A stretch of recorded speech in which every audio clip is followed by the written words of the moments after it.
The story begins in modern-day Japan. Ichiro Kishimi, a philosopher, and Fumitake Koga, a writer, take us through a dialogue between a young man and a philosopher.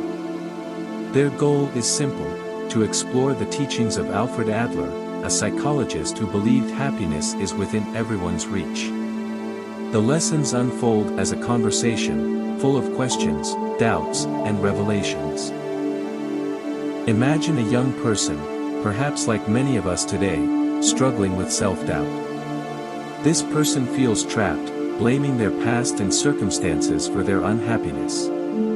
The philosopher, calm and wise, presents a radical idea: your life is shaped not by past events but by the meaning you give to them. Think about that for a moment. It's not the past that defines you but how you choose to see it now. The young man is skeptical. He argues that the past is like a heavy chain, one that holds him back. The philosopher replies with a story. Imagine two people born into poverty. One becomes successful, the other remains stuck. Is it the past that decided their fates? No, says the philosopher. It's their perspective. The successful one didn't let their circumstances define them. They chose to act differently. This brings us to a crucial idea: life is not a competition. Adler's teachings emphasize that comparing yourself to others is a trap. In today's world of social media, where everyone seems happier, richer, and more successful, this lesson feels more relevant than ever. The philosopher asks, why compare? Everyone's life is unique. Your worth isn't tied to being better than someone else. It's about being true to yourself. The young man protests. He believes we all seek recognition. Isn't life about proving your value to others? The philosopher shakes his head. Seeking recognition makes you a prisoner of others' opinions. Imagine living to impress others, posting the perfect photo, chasing likes, or fearing judgment. True freedom, the philosopher argues, comes when you let go of this need. When you live for yourself, not for others, you find peace. But how do you deal with relationships? The young man asks. People can be hurtful. Conflicts are inevitable. Here, the philosopher introduces another bold idea: all problems are interpersonal problems. Think about it. Most of our struggles come from interactions with others, family, friends, co-workers. Adler's solution is task separation. Know what's yours to handle and what isn't. For example, your friend's opinion of you. That's their task, not yours. You can't control it, so why stress over it? The young man isn't convinced. What about helping others? Doesn't that mean taking responsibility for them? The philosopher explains the difference between helping and interfering. Imagine a child learning to tie their shoes. If a parent always steps in, the child never learns. Helping doesn't mean solving someone's problems for them. It means supporting them as they figure it out. This idea can change how we see relationships. Instead of trying to fix others, we learn to respect their journey.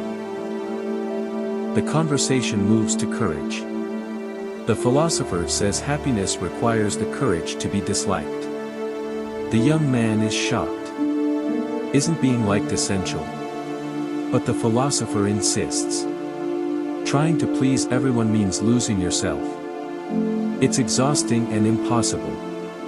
Instead, focus on living according to your values. Not everyone will agree with you, and that's okay. Think about influential figures, scientists, artists, leaders. Many were criticized, even hated, but they stayed true to their beliefs. That's courage. The young man begins to understand but struggles with fear. What if people reject him? The philosopher acknowledges the fear but says it's worth it. Imagine a life where you're free from the chains of others' opinions. You'd have the freedom to pursue what truly matters to you. Yes, rejection hurts, but it's part of growth. By facing it, you build resilience and authenticity. The philosopher also talks about responsibility. Often, people blame others or circumstances for their unhappiness. It's easier to say, "I'm unhappy because of my job," or "my parents didn't raise me well." But Adler's teachings ask us to take ownership. Your life is yours. The choices you make shape it. This doesn't mean ignoring challenges but seeing them as opportunities to grow. To illustrate, the philosopher shares another example. Imagine two co-workers given the same task. One sees it as a burden, the other as a chance to learn.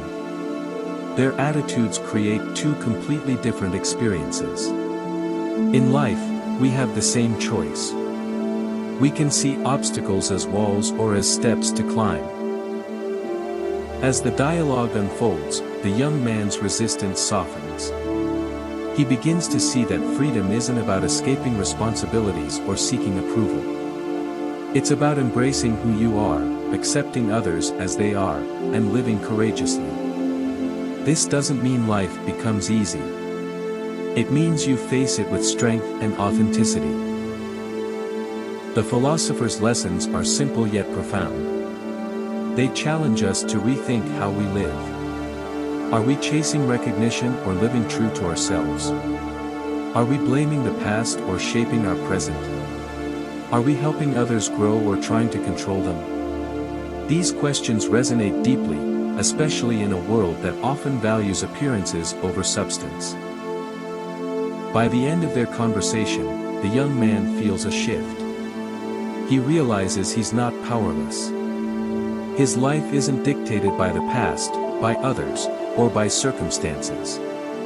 It's shaped by his choices. This realization is both liberating and daunting. It's the courage to take responsibility, to face rejection, and to live authentically. In today's fast-paced, hyper-connected world, the courage to be disliked offers a timeless message. It reminds us that happiness isn't about perfection or approval. It's about embracing imperfection, finding meaning in the present, and having the courage to be ourselves. It's not easy, but as the philosopher says, the path to freedom never is. And yet, it's worth every step.